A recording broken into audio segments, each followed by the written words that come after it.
ለመሆኑ ገንዘብ እንዴት ይፈጠራል?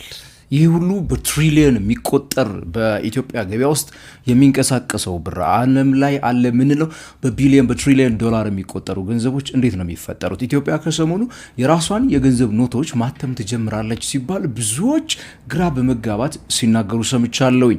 ዚምባብዌ ብር አትማ ገደል ገብታለችና ለእኛም አይቀርልንም አይነት ነገር የሚያወሩ ሰዎችንም ሰምቻለሁ።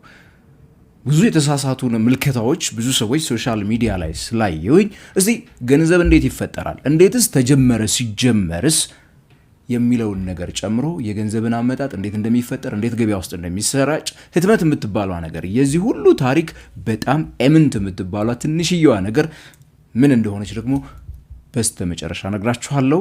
ይህ ንጋት ፖስት ነው። ስለ ፋይናንስ፣ ስለ ቢዝነስ፣ ካፒታል ማርኬት ሁልጊዜ እናወራለን። ለቻናሉ አዲስ ከሆናችሁ ሰብስክራይብ በሉ።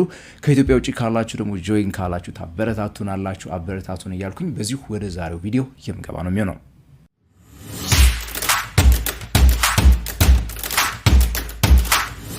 ታዲያ የምጀምረው ገንዘብ ለመሆኑ እንዴት ተጀመረ ወይ ደግሞ መቼ ተጀመረ ከሚለው ነገር እንጀምር።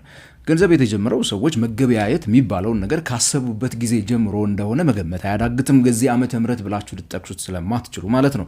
ሰዎች ግብይትን የጀመሩት ባርተር በምንለው ሲስተም እንደነበረ ሁላችንም ትምህርት ቤት እናስታውሳለን። ከብትን ከፍየል ኦር ስንዴን ከበቆሎ እየተቀያየሩ ነበረ የጀመሩት።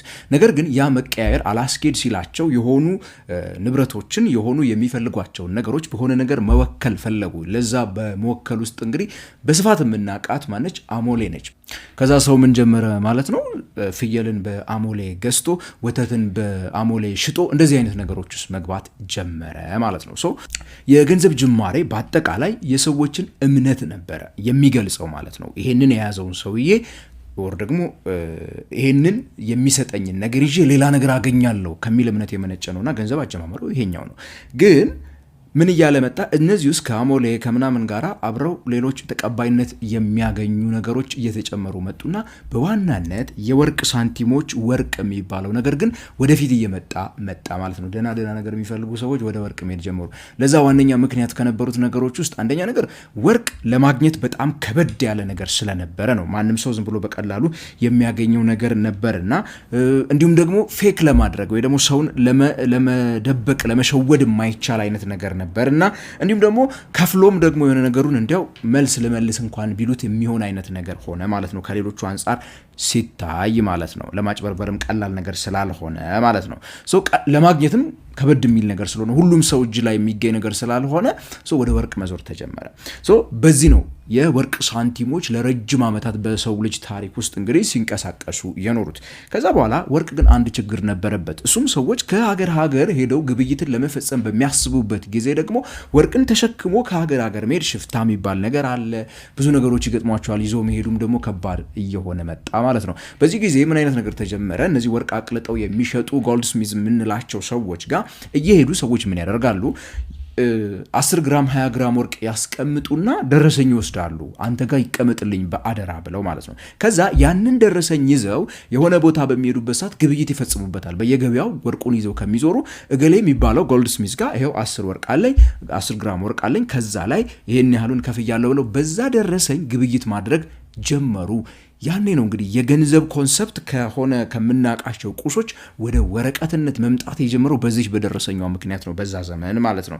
እና እነዚህ ወርቅ አቅልጠው የሚሸጡ የተለያዩ ሳንቲሞችን የተለያዩ ጌጣጌጦችን የሚሰሩ ሰዎች ምን ማየት ጀመሩ? በኋላ ላይ እነዛ ወርቃቸውን ያስቀምጡ ሰዎች መተው ወርቃቸውን አይወስዱም። ብዙ ጊዜ ይልቅስ የሚያደርጉት ያቺን ወረቀት ይዘው ለሆነ ሰው ይሰጣሉ፣ የሆነ ነገር ይገዛሉ። ያ ወረቀቱን የወሰደውም ሰውዬ የኔ ነው ገሌ ጋር ያለው ወርቅ ብሎ መተው ወርቁን ስጡኝ ከማለት ይልቅ ለሌላ ሰው በዛ ደግሞ የሆነ ነገር መግዛት ጀመረ ማለት ነው። ይሄን እነዚህ ወርቅ አቅላጮች ምን ማድረግ ጀመሩ? ኦኬ ዋይኖት ወርቁ ባይመጣ ራሱ ወረቀቶቹን እያተምኩኝ እኔ ወርቅ ነጋዴ ስለሆንኩኝ ለምን አልሰጥም የሚል ነገር ውስጥ መጡ። ያ ነው እንግዲህ መንግስታት ወደዚህ ነገር ውስጥ መግባት እንዲጀምሩ ያደረጋቸውና ይህን ነገር ሲያዩ ኦኬ ለካ ብለው የባንኪንግ ሲስተም የተፈጠረበት ሂደት እንግዲህ በአውሮፓ ውስጥ ምናምን በእነዚህ ነገሮች ነው። ከዛ እነዚህ ባንኮች ሊትራሊ በወርቅ የተደገፈ ደረሰኝን ማተም ወይ ደግሞ የሚባል ካይንድ ኦፍ ወረቀትን ማተም የጀመሩበት ጊዜ የመጣው ማለት ነው። ከዛ በኋላ መንግስትም ሲመለከት እነዚህ ነገሮች ኦኬ እንደዚህ በህግ የሚመራ ከሆነ ሰዎች የሚፈልጉት እምነትን መሆኑን አወቀ ማለት ነው። የሆነ ወረቀት ተሰጥቷቸው ያ ወረቀት ቫልዩ አለው ብለው ካመኑ፣ ፕሮቴክሽን አለው ብለው ካመኑ እንደ ብርነት አምነው ይቀበሉታል፣ ይገበያዩበታል። ትልቅ የተባለውን ንብረታቸውን አሳልፈው እንደሚሰጡ በሚመለከትበት ሰዓት በህግ ደገፈው ማለት ነው። በኋላ ላይ ግን ምን መጣ? በዚህ አይነት ኢኮኖሚው ውስጥ ገንዘብ እየተፈጠረ ሄደና ገንዘብ ያለ ወርቅ ደግሞ መጣ ማለት ነው። ይሄ የጎልድ ሪዘርቭ ማስቀመጥ የሚባለው ነገር ጭራሽ ጠፋና ብሔራዊ ባንክ በሚያወጣቸው የተለያዩ መቆጣጠሪያ ህጎች መመራት ተጀመረ። ወርቅ የሚባለው ነገር ጠፋ። በዚህ በ20ኛው ክፍለ ዘመን ውስጥ ነው በነገራችን ላይ እየጠፋው። ታዲያ በእንደዚህ አይነት ኢኮኖሚ ውስጥ አሁን ከጀርባው ምንም ወርቅ የሌለው ኢኮኖሚ ውስጥ እንዴት ነው ገንዘብ የሚፈጠረው የሚለውን ነገር ነው እንግዲህ አሁን ማውራት የምንጀምረው ማለት ነው። በእንደዚህ አይነት ኢኮኖሚ ውስጥ ገንዘብ የሚፈጠረው በህትመት አይደለም። ብዙዎቻችሁ እየገመታችሁ እንዳላችሁትና ወይ ደግሞ ሰሞኑን እያወራችሁ እንዳላችሁት እንደዛ አይደለም። ይልቅስ ምን ማለት ነው? ለምሳሌ እኔ 100 ሺህ ብር ቢኖረኝ ያንን 100 ሺህ ብሬን ይዤ ሄጄ የሆነ ባንክ ጋር ሄጄ ሳስቀምጠው ባንኩ ሚስተር ኤክስ 100 ሺህ ብር አለው ብሎ ይመዘግብልኛል። እናንተ ደግሞ ብድር ልትበደሩ በምትሄዱበት ሰዓት ሄዳችሁ 100 ሺህ ብር አበድረኝ ስትሉት ሚስተር ዋይ ላይ 100 ሺህ ብር አለኝ ብሎ ደግሞ ይመዘግባል። ያንን ብሎ በእናንተ አካውንት ላይ 100 ሺህ ብር ብሎ ይጽፍበታል። ምንም አዲስ የሚያትመው ብር ሳይኖር የእናንተን ብርም አይደለም ዞሮ ዞሮ ወስዶ የሚሰጠው። ቴክኒካሊ እንደዚህ አይነት እንድምታ ሊኖረው ይችላል እንጂ ፕራክቲካሊ በምትመለከቱበት ሰዓት ገንዘቡ ሊትራሊ የእናንተን ገንዘብ አይደለም ወይ ደግሞ የኔን ገንዘብ አይደለም 100 ሺውን ወስዶ ለእናንተ የሚሰጣችሁን ገንዘብ አውት ኦፍ ዝም ብሎ አየር ላይ ነው የሚፈጥረው። ምን ብሎ እናንተ ላይ 100 ሺህ ብር አለኝ ብሎ የኔን 100 ሺህ ብር ደግሞ እኔ ሄጄ ልውሰድ በምልበት ሰዓት ዞሮ ምን ስለሚያደርግ ማለት ነው ሊሰጠኝ ግዴታ ስላለበት ማለት ነው። እናንተ ጋር ደግሞ 100 ሺህ ብር እንዳለው ኦልሬዲ በጽሁፍ መልኩ ነው የሚያደርገው። ያቺ አካውንታችሁ ላይ የሆነች ቴክስት በገባችሁላችሁ ሰዓት ወይ ደግሞ አካውንታችሁ እንትን በተደረገበት ሰዓት ያንን ገንዘብ ሄዳችሁ እናንተ ግብይት ትፈጥሩበታላችሁ። በዛ በምትፈጥሩት ግብይት ደግሞ ሌላ ሰው ያንን ገንዘብ ወስዶ እንትን ያደርገዋል። ብሩ ዞሮ ይጣፋል። አንድ ነገር መርሳት የሌለባችሁ ብሩን እናንተ ስትወስዱት ይፈጠራል። ልክ ግን ገንዘቡን ብድሩን ስትመልሱት ደግሞ የተፈጠረው ብር ይጣፋል። ያን አይነት ፕሪንሲፕል አለው ማለት ነው። በዚህ መልኩ ነው ብር የሚፈጠረው። ምንም አይነት ማተም ምናምን ሲጀመር አያስፈልግም። ማተም መጨረሻ ላይ ነው የሚመጣው። በነገራችን ላይ ማተም ስለ ገንዘብ ማተም ብዙ ሰዎች ሲናገሩ ሰሞኑን ከሰማሁት ነገር እንግዲህ ያስገረው እኛ ሀገር ውስጥ ሲጀመር በትሪሊየን ብሮች ይንቀሳቀሳል። በባንኪንግ ሲስተም ውስጥ በብድር በልኩ ራሱ በትሪሊየን የሚቆጠር አውትስታንዲንግ ብድር አለ። በቢሊዮኖች በአመት በ100 ቢሊዮኖች በአመት ውስጥ በብድር መልኩ ይወጣል። ቁጠባም እንደዛ አለ። ያንን የሚያክል የታተመ ብር አለን ማለት አይደለም በነገራችን ላይ። ኤኒዌይስ ግን መንግስትም ራሱ ገንዘብ ማተም አቆመ ሲባል ከዚህ በፊት ሰምታችሁ ከሆነ ገንዘብ ማተም አቆመ ማለት እንደዛ ማለት አይደለም። ባንክ ሲያበድር ነው ገንዘብ የሚፈጥረው ብያቸዋለሁ አይደለ? የመንግስት ባንክ ወይ ደግሞ የመንግስት አበዳሪ የሚባለው የማዕከላዊ ባንኩ ነው። የትም ሀገር ላይ ብሔራዊ ባንኩ አይነት ማለት ነው። የኛ ኢትዮጵያ ብሔራዊ ባንክ የኢትዮጵያ ብሔራዊ ባንክ ገንዘብ አተመ የሚባለው ምን ማድረግ መሰላችሁ? ለምሳሌ የኢትዮጵያ መንግስት የብር እጥረት በሚገጥመው ሰዓት ምንድነው የሚያደርገው? የግምጃ ቤት ሰነድ ይሸጣል፣ ታክስ ይሰበስባል፣ ከውጭ ሀገር እርዳታና ብድር ይለምናል።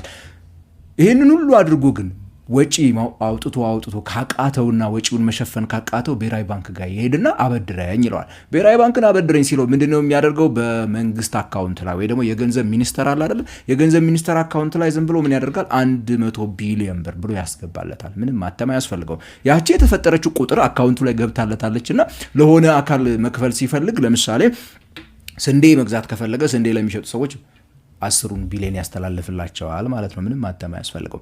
ህትመት ገበያ ላይ እኔና እናንተ አንዳንድ ግብይቶችን ለመጠቀም የሚያስፈልገንን በጣም ጥቂት የሆነችን ሰርኩሌሽን ያለችዋን ገንዘብ ለማስተዳደር ነው ሲጀምር ጥቅም ላይ የሚውለው።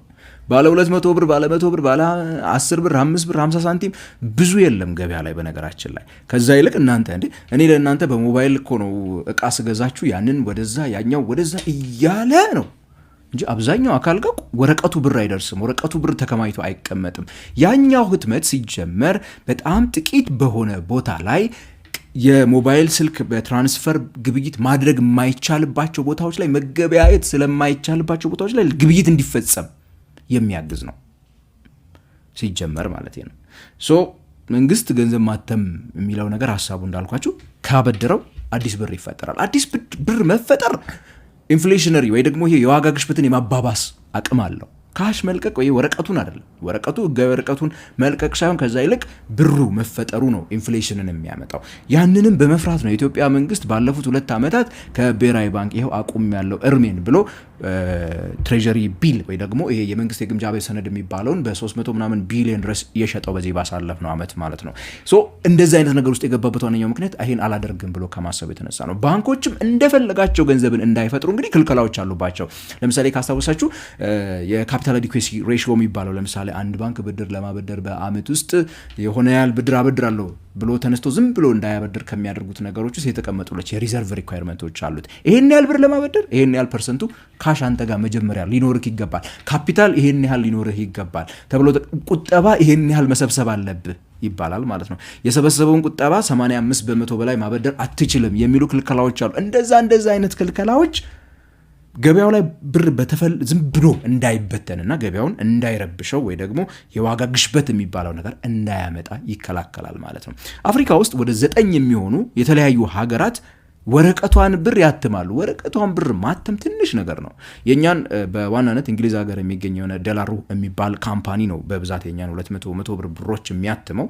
በአመት እስከ 300 ምናምን ሚሊየን ፓውንድ በላይ ገቢ ያገኛል ይሄ ድርጅት ማለት ነው፣ የተለያዩ ሀገራቶችን ገንዘብ በማተሙ ምክንያት ብቻ ማለት ነው። እኛም ለዚህ አይ ቲንክ ባለፈው ብር የተቀየረ ጊዜ ምናምን ይመስለኛል 900 ሚሊዮን ዶላር አካባቢ ሳናወጣበት አንቀርም ለዚህ ህትመት ብቻ ማለት ነው። ምክንያቱም ብዙ ብሮች ስላተምን በዛ ጊዜ እኔስ መንግስት እያለ ያለው እነዛን ያችን ጥቂት በሰርኩሌሽን ላይ ያለች ገንዘብ ወደ ወረቀቷን ፓርት ማለት ነው እዚህ ሀገር ውስጥ እናትመዋለን ማለት ነው እንጂ ከፈለገ ብሔራዊ ባንክ ጋር ሄዶ ነው ገንዘብ ማተም ማለት በመንግስት አካውንት ላይ ትሪሊየን ብር ብሎ ከጻፈለት ያንን ብር ማንቀሳቀስ ይችላል። በወረቀት አትሞ ሊሰጠው ግዴታው አይደለም፣ ለማሊ ከፍለው ነው ሲጀመር ማለት ነው። እሱን ከዛ አንጻር ተረዱት። ገንዘብ የሚፈጠረው ከመጀመሪያው ከባርተሯ ሲስተም ጀምሮ ከነበረችው ወርቁ ጋር ከነበረችው ከዛ አይነት ፕሪንሲፕል ጋር አያይዛችሁት ሜቢ የተሻለ የተረዳችሁት ይመስለኛል። ጥያቄ የሆነባችሁ የባሰ ግር አድርጌባችሁ ከሆነ ደግሞ እስቲ ጥያቄዎቹን ኮሜንት ሴክሽን ላይ ጻፉልኝ። አስተያየታችሁንም በቀጣይ በሌላ ቪዲዮ እስከምንገናኝ ድረስ ታዲያ ቻናሉን ሰብስክራይብ ማድረግ እንዳትረሱ። ከኢትዮጵያ ውጭ ካላችሁ ጆይን በሉን እያልኩኝ የምሰናበታችሁ ከንጋት ፖስት ነኝ ገሜ ብራው ነኝ።